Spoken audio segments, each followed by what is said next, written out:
Hello everyone, आज चाहिँ हामी यहाँ अचारको रिभ्यू दिन लागेको छौँ। यो चाहिँ हामीले सुनिताको अर्ग्यानिक अचारबाट अर्डर गरेको। सुनिताको अर्ग्यानिक अचार उद्योगबाट कुनको अचार आएको छ भनेर यहाँ तपाईँहरू हेर्न सक्नुहुन्छ। यो चाहिँ हामीले पोर्क अचार दुईवटा अर्डर गरेको थियौँ, हाफ केजीको। यो चाहिँ सुनिताको अर्ग्यानिक अचारको बफको अचार भयो। अनि यो पनि बफको अचार, यो खोल्दै गरेको पनि पोर्कको अचार होइन, मिक्स अचार रहेछ। यो चाहिँ पोर्क अचार रहेछ। यो तामा र डल्लेको अचार होला। यो चाहिँ मिक्स, यस्तो मिक्सको कन्डिसन चाहिँ लास्ट ब्याल रहेछ। यो तेल भएर छोइ नसक्नु यस्तो भयो हातै चिल्लो। ल सुरुमा चाहिँ तामाको अचार खाएर फेरि अरू अचार टेस्ट लाग्ला त तँलाई भन्ने कुरा। ल लेट्स ट्राई। मिक्स गर्छस्? मिक्स लास्ट नगर्न, सुरुमा हेरौँ भनेर क्या कागतीको डब्बामा आएको छ, मिक्सै हो कि होइन भनेर। ए त्यही त कागतीको अचार भनेर आएको छ, तर मैले मिक्स अर्डर गरेको। अब कागतीको स्टिकर मात्रै भएको मिक्स अचारै हो भनेपछि अब हामी चेक गर्दैछौँ। यो चाहिँ गाह्रो तेल भयो त।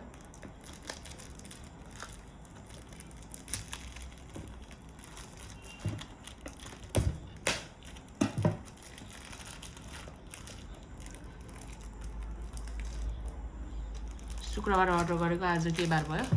बुधबार आइपुग्यो। वेट गर्दा यो चाहिँ 800 रुपियाँ हाफ केजीको। यो दुईवटा अचार है, भेज अचारहरू। अनि यिनीहरू चाहिँ 1200 रुपियाँ पोर्क र बफ। डेलिभरी चार्ज 300 रुपियाँ लाग्यो। सबै निकाल्न प्लास्टिक निकालिसकेपछि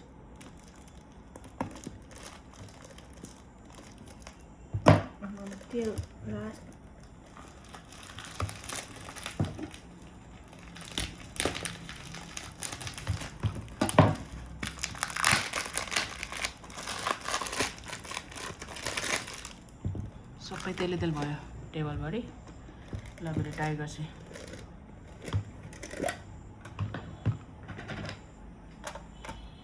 फुटेको छ कि के भएको छ कि भनेर तेल बाहिर आएको। तेल धेरै भयो यसले गर्छ।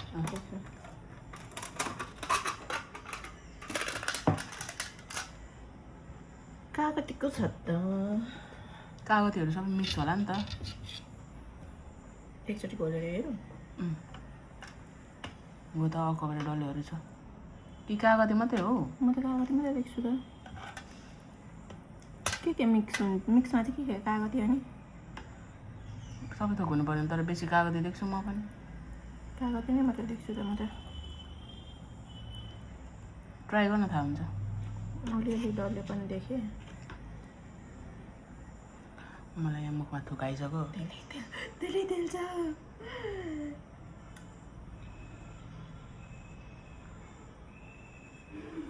कस्तो लाग्यो? पिरो छ? पिरो बनाइदिनु भनेको थिएँ मैले। पिरो छ, हल्का कागती भएर होला। तितो मिठै छ। ल अर्को तामाको गर। अब मिक्स अचार ट्राई गरेपछि त के गर्नु। अनि लास्टमा बफ र पोर्क गरे।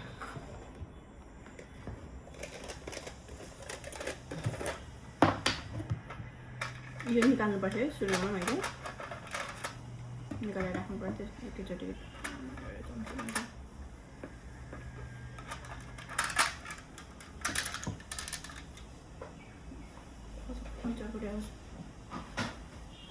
अर्को चम्ची लिन गयो। यो चाहिँ फेरि यहाँनिर भ्युअर्सहरूले फेरि जुठो पारो भन्ने बेर छैन, त्यही भएर कि अर्कोले त हुन्थ्यो त मस्काउँदैछ त्यहाँ। फेरि चिल्लो पनि थियो, अनि त्यही भएर हात पनि धुको अरे। यो चाहिँ हाम्रो डल्ले र तामाको अचार हो। मलाई यहाँ चाख्न मन लागिसक्यो।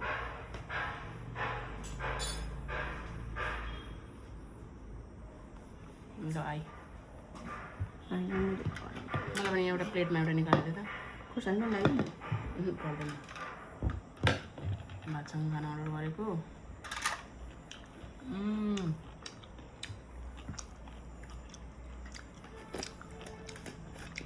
तोरीको टेस्ट बेसी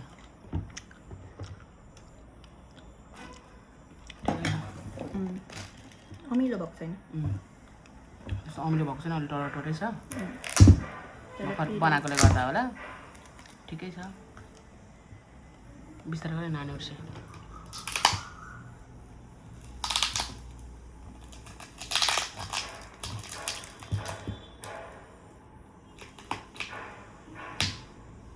खोल्नै जाऊ हुने त्यो अस्तिको वालाको बिलको फाल्टे रहेछ नि यो भनौँ अर्कै कलरको थियो त्यो अर्कै उयसको पनि थियो नि त ब्रान्डको हामीले चाहिँ अहिलेसम्म लगभग यो शुद्ध लाएर 3वटा ठाउँबाट अर्डर गरेर खाइसक्यौँ सुरुमा चाहिँ बुढाको अचारको खाएको थियौँ त्यति बेला भर्खरै बुढाको अचार चल्तीमा आएको थियो भर्खरै खोलेको थियो उनीहरूले अनि त्यति बेला चाहिँ हामीलाई त्यस्तो मिठो लागेको थिएन बुढाको अचारको टेस्ट अब अहिले एकदम धेरै कन्ट्रोभर्सी आएर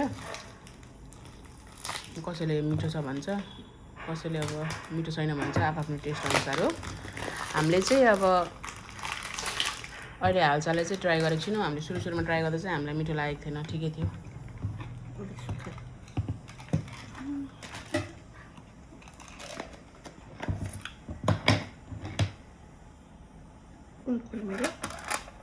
बफ अचार यहाँ चाहिँ तेल भयो है यो अचारको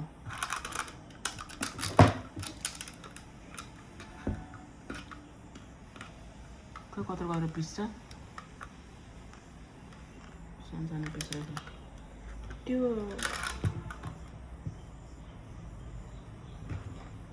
कमाल एउटा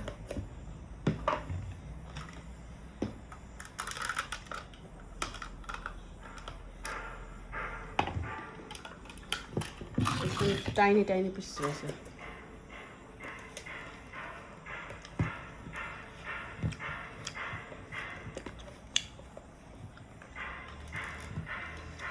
यसलाई हल्का खानुपर्छ होला है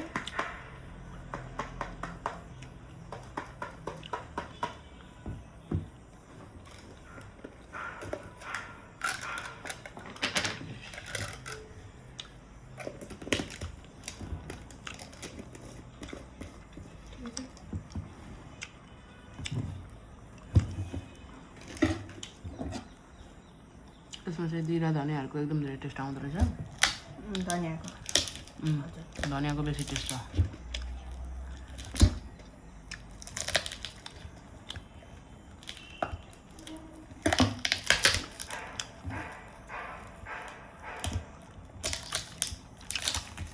पिरो छैन रहेछ त्यति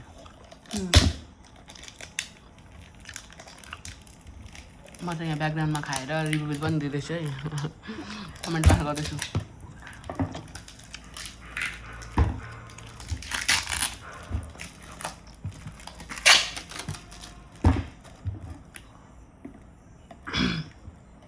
मैले एउटा पनि कट नगरिकन हाल्न आँटेको क्या कति लामो भइसक्यो होला टाइम भिडियो 8-9 मिनट्स हुन आँट्यो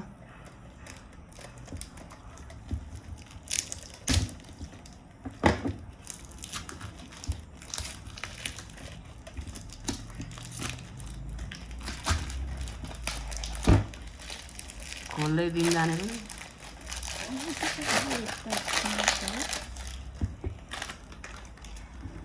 अब पोर्क घोलेर खाए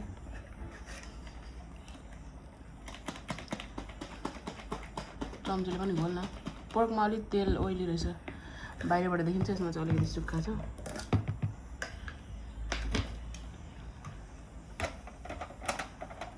हाम्रो चाहिँ यहाँ 12 छ है गएको छ साथीहरू हामीले चाहिँ बुढाको अचार अनि सेकेन्ड टाइम चाहिँ जिमीको अचार भर्खरै सकेको ट्राई गरेर जिमीको अचार चाहिँ मिठो लागेको थियो हामीलाई त्यसमा चाहिँ अलिकति ग्रेभी अनि लसुन अदुवाको चाहिँ टेस्ट धेरै थियो हामीलाई मिठो लागेको थियो अब त्यही पनि अब एकै ठाउँमा अर्डर नगरेर अरू पनि ट्राई गरौँ न भन्ने हिसाबले हामीले अर्डर गरेको है त यो चाहिँ अलिकति यसको पिस चाहिँ अलिक ठुलो रहेछ यो बफभन्दा पोर्कको पिसेसहरू चाहिँ अलिक ठुलो रहेछ नि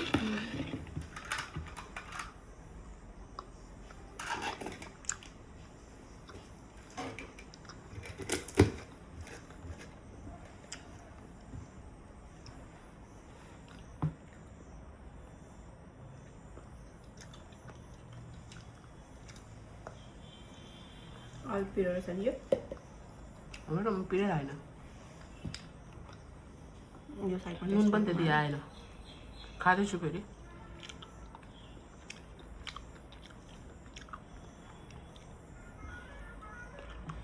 मात्र त्यो अचार मिठो लाग्यो कुन जिमीको दबाई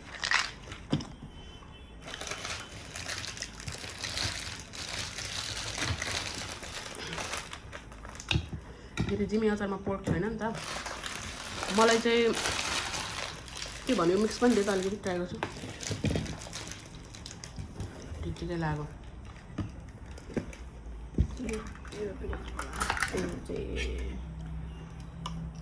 अलिकति एकदम थोरै ओइली छ कि खाएर यो हो भन्ने मलाई थाहा भएन मलाई मसला जस्तो लाग्यो त्यो होइन मेथी सेती हालेको जस्तो लाग्यो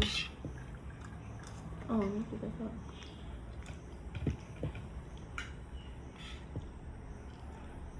मेथी टमाटर